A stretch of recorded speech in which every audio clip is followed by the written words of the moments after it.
పెట్టి యువతలో ఉంటుంది సార్. అబ్బా, యాక్షన్ పెట్టి రియాక్షన్ కదా, యాక్షన్ టు రియాక్షన్. అంతే కదా. సూపర్ సార్, చెప్పండి సార్. ఎందుకంటే ఇంకా వెయిట్ తగ్గిపోలేదు సార్. ముందు డైరెక్టర్ గారు కాంగ్రెస్, గ్లిప్స్ చాలా బాగుంది. సో కాన్సెప్ట్ అది చాలా బాగుంది. ఓకే మనోజ్ గారు సార్, ఈ క్యారెక్టర్ ఎలా ఉంటుంది? క్యారెక్టర్ ఇతను మంచి కోసం వెళ్ళినప్పుడు అది ఎవరొడ్డొచ్చినా కనిపిదండి. ఆ మంచి జరగాలి, లోక కళ్యాణం జరగాలి, మన ఇండియాకి అడుక్కుంటే స్వాతంత్రం కాదు కొట్టి తెచ్చుకోవాలన్న కాన్సెప్ట్ నమ్ముకునేవాడే డేవిడ్ రెడ్డి అని. ఎందుకు అడిగానంటే క్వశ్చన్, టీజర్లో ఇంకా కొంచెం మిరాయి విలంఛాయలు పోయినట్టు కనిపించలే కొద్దిగా. మీకు సైట్ పోయినట్టుంది, మిరాయిలో లాక్ చుట్టూ పొట్టు చుట్టూ. ఈ గెటప్ చాలా బాగుంది. బట్ అది పట్టుకుని బ్యాట్ పట్టుకుని వెళ్తుంటే చిన్న లైట్ గా విలంఛాయలు కనిపించే, అందుకని ఈ క్యారెక్టర్ ఎలా ఉండబోతుందని అడిగాను. యోధుడి చేతిలో ఏ ఆయుధం ఉన్నా అతను అలాగే కనిపిస్తాడండి. ఆలోచిస్తున్నారా? లేదు సార్. థ్యాంక్ యూ సరే అండి, నో ప్రాబ్లం. మనోజ్ గారు క్లిప్స్ చాలా బాగుందండి. థ్యాంక్ యూ అండి. ఆల్ ద వెరీ బెస్ట్ మీకు కానీ డైరెక్టర్ గారు కానీ నవీన్ మసూర్ గారి వర్క్ కూడా చాలా బాగుంది. అండ్ ఈ సినిమాలో ఒక 2 క్యామియోలు ఉండబోతున్నాయి. అందులో ఒకటి మీ ఫ్రెండ్ సింబు గారు చేస్తారని ఒకటి విన్నాం. రెండోది రామ్ చరణ్ గారు క్యామియో కూడా ఉండబోతుంది, మీరు అప్రోచ్ చేయాలని ఒక చిన్న టాక్. ఏంటి అది వీడింటి అప్రోచ్ అండి. అండ్ దాని గురించి డీటెయిల్స్ మూవీ జస్ట్ గ్లిప్సే కాబట్టి ఇంకా చాలా రోజులు ఉంది, ముందు మాట్లాడతాం దాని గురించి. క్యామియో అయితే ఉండబోతుంది. దర్ ఇస్ స్కోప్ అండి ఈ మూవీలో, that's good scope for nice క్యారెక్టర్స్కి. So now still not fixed who is doing what అనేది. Okay, all the best. Thank you అండి. మనోజ్ గారు, అంటే ఇది స్వాతంత్రానికి ముందు చేస్తున్నటువంటి స్టోరీ అంటున్నారు కదా. అవును. అంటే మనం స్వాతంత్రం యాక్చువల్గా చెప్పాలంటే అహింసా పద్ధతి ద్వారానే వచ్చింది కదా. అవును. మరి హింసని ఎందుకు నమ్ముకోవాల్సి వచ్చింది డేవిడ్ రెడ్డి అంటే ఏం చెప్తారు? అంటే హింస పెట్టిన వాళ్ళు హింస పెట్టాలనే కాన్సెప్ట్ అవుతుంది. సో అంటే అప్పుడు అండి, ఫర్ ఎగ్జాంపుల్ బాగా ఏదైతే శక్తులు లేదో ఊర్లో విలేజెస్ వాళ్ళ ఇన్నోసెన్స్ని బాగా వాడుకున్నారనమాట అప్పుడు. అండ్ ఆ ఇన్నోసెన్స్ని వాడుకొని కొన్ని కుటుంబాలు ఊర్లు తగలబెట్టినప్పుడు, ఇలా తగలబెట్టిన వాళ్ళని ముద్దులు పెట్టి స్వాతంత్రం అడగకూడదు, తల పగలగొట్టి తీసుకోవాలనే కాన్సెప్ట్లో ఇతను తీసుకెళ్ళారు. డేవిడ్ రెడ్డి అంటే రియల్గా ఉన్నారా అసలుకి? అంటే దాని గురించి డైరెక్టర్ గారు లేదండి, అది fictional character sir. Actually real incidents మధ్యలో జరిగేటువంటి ఒక మూవీ అండి ఇది.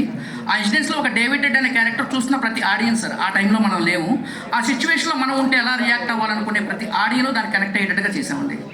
ఇది మెయిన్ కాన్సెప్ట్ అండి. యాక్చువల్గా ఇది 1897 నుంచి 1922 లోపునే ఆపాము సార్. అందుకే ఇక్కడ హింసా పద్ధతి అనేది రాలేదు మధ్యలో. ఓకే, మరి మీ పక్కన జోడీగా ఎవరు ఉంటున్నారు? హీరోయిన్గా ఎవరు? ఓకే మన ప్రిన్స్ మూవీలో యాక్ట్ చేసింది కదా సార్, మరియా అని చెప్పేసి, శివకార్తికేయన్ పక్కన ఆవిడండి. ఎందుకంటే బ్రిటిషర్స్ పేరు మరియా వరకు వచ్చి అయిపోతుంది, ఆ తర్వాత పేరు నోరు తిరగదు సార్. అవును, ఆ తర్వాత నోరు తిరగట్లేదు సార్. యాక్చువల్గా డేవిడ్ రెడ్డి అంటే 2 వేరుగా ఉన్నాయి కదా, డేవిడ్ వేరు సార్. దానికి ఒక మెయిన్ కాన్సెప్ట్ ఉంది సార్ మూవీలో. ప్రతిదీ ఒక స్టోరీ బేస్ మీదే వెళ్తుంది సార్. యాక్చువల్గా సార్ చెప్పేయండి, నేను చెప్పించేస్తాను మీతో. మీరు చెప్పండి. Story based sir. సరే, దీనికన్నా ప్రతి ఎలిమెంట్ ఏది మీరు రివీల్ చేయాలనుకున్నా కానీ అది ఒక దాన్ని ఏమంటారు ట్విస్ట్ సార్ అది. సో కాబట్టి చిన్నగా వచ్చేస్తూ ఉంటాయి సార్ ఒక్కోటి. ఇది ప్రజెంట్ వచ్చేసి మన గ్లిమ్స్లో ఇది 2025లో జరిగేటువంటి మేము ప్రీ ప్రొడక్షన్ చేసుకున్నటువంటి ఒక ఇది సార్. ఇది అసలు డేవిడ్ రెడ్ని మీరు చూడలేదు సార్ అసలు. అది పోస్టర్స్లో వాటిలో వస్తుంది సార్. ఎన్నో మంచి బ్లాక్ బస్టర్ మూవీస్ చేశారు మీరు. మిరాయితో విలన్గా కూడా ప్రూవ్ చేసుకున్నారు. మీ ఫ్యాన్స్ అందరూ కూడా కోరుకుంటుంది మిమ్మల్ని ఒక హీరోగా మళ్ళీ చూడాలి అనేది. అది ఎంతవరకు దీంట్లో కనెక్ట్ అవుతుంది అనుకుంటున్నారు? ఎంతవరకు తెలుస్తారు సార్? నేను మళ్ళీ రిటర్న్ వచ్చినప్పుడు ఉస్తాద్గా చేసిన తర్వాత ఒక సపోర్టింగ్ క్యారెక్టర్గా వైరోల్లో చేసిన తర్వాత నేను ఒక యాంటాగనిస్ట్గా ఒక యాంటీ హీరోగా మిరాయిలో చేసిన. అది చేసినప్పుడు చుట్టుపక్కల ఎన్ని ఇన్సెక్యూరిటీలు ఉన్నా వీటిని ఎలాగైనా తొక్కాలని చూసుకున్నా కూడా ఆ క్యారెక్టర్స్ చేసినప్పుడు కూడా ఇలా నెత్తి మీద పెట్టుకొని నన్ను ఇలా ముందుకు తీసుకెళ్లారండి ప్రతి ఒక్కరు, నేను గెలవాలని. సో అలాంటి ప్రతి ఒక్కరికి ఈ సినిమా 100% డేవిడ్ రెడ్డి అనేది కంప్లీట్ ఫుల్ మీల్స్ ఇస్తుందని నేను బాగా నమ్ముతున్నానండి. నమ్మి కష్టపడి పనిచేయాలని డిసైడ్ అయ్యామండి మేము. రవి బసూర్ గారు రవి బసూర్ గారు సో ఇక్కడ చాలా మంది లాగే మీ మ్యూజిక్ మీ బ్యాక్గ్రౌండ్ స్కోర్ పెద్ద ఫ్యాన్స్ ఇక్కడ ఉన్నారు. మేము కూడా థ్యాంక్ యూ సార్. సో మీ నుంచి ఒక చిన్న అప్డేట్ కోరుకుంటున్నాం. Yes sir. సలార్ 2 ఎప్పుడు ఉండదు? అది ఇంకా నాకే తెలియదు సార్.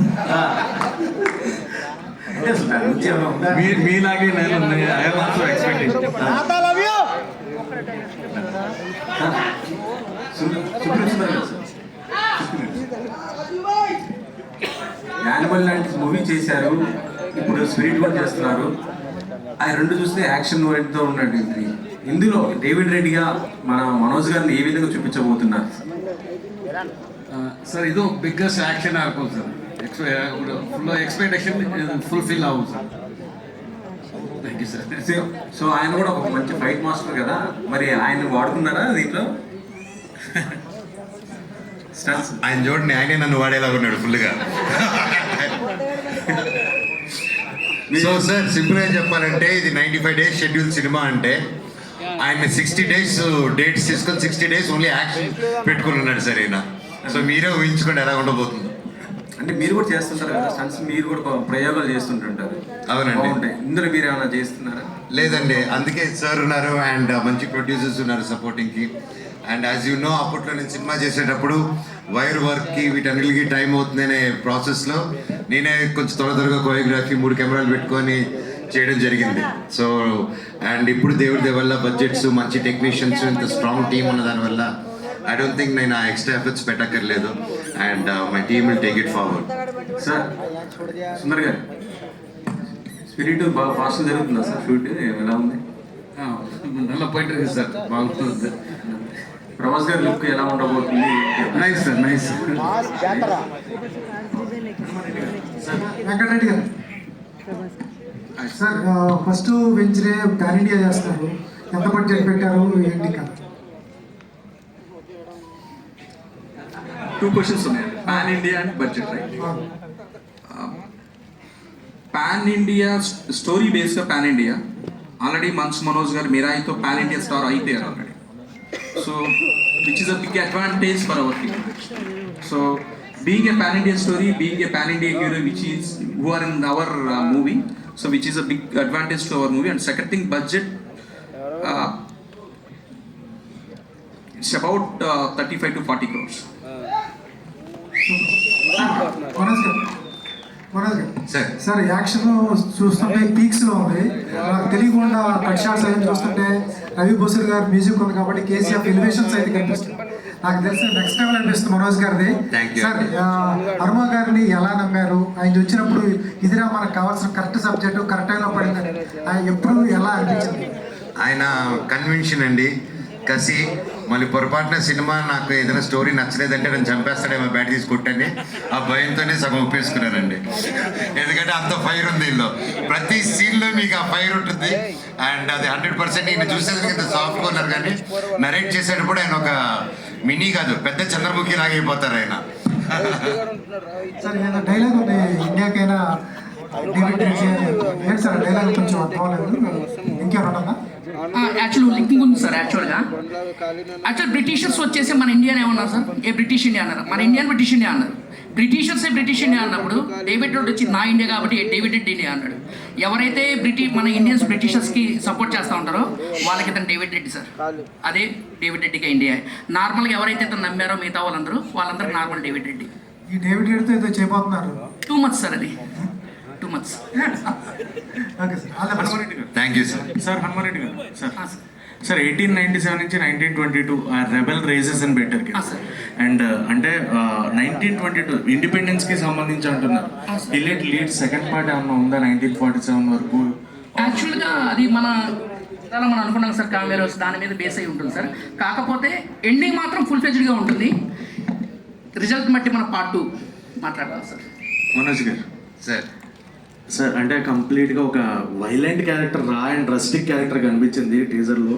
ఇక్కడేమో మీరు సిట్టింగ్ అంటే సింపుల్ సిట్టింగ్ అని చెప్పి ఒక సినిమా మీద ఒక జోక్ వేసినట్టు వేశారు. సో అంటే మీ ఫన్, మీరు ఏం చేసినా దాంట్లో ఒక ఎంటర్టైన్మెంట్ అనేది ఉంటుంది. సో ఈ సినిమాలో ఎంటర్టైన్మెంట్ ఉంటుందో only out and out mass commercial? There's entertainment in the film అండి, వెరీ సటిల్ ఎంటర్టైన్మెంట్ ఉంటుంది. అండ్ ఈ definitely it won't be completely, it is high octane action film but with light hearted moments also. Sir run time ఎంత తీసుకున్నారు sir movie? 2 hours 20 minutes. Super, all the very best. Thank you sir. అంటే ఇదే time లైన్లో ఇంతకుముందు వచ్చిన movies references ఏమైనా తీసుకున్నారా from other languages? ఎందుకంటే రీసెంట్గా క్యాప్టెన్ మిల్లర్ కూడా ఇదే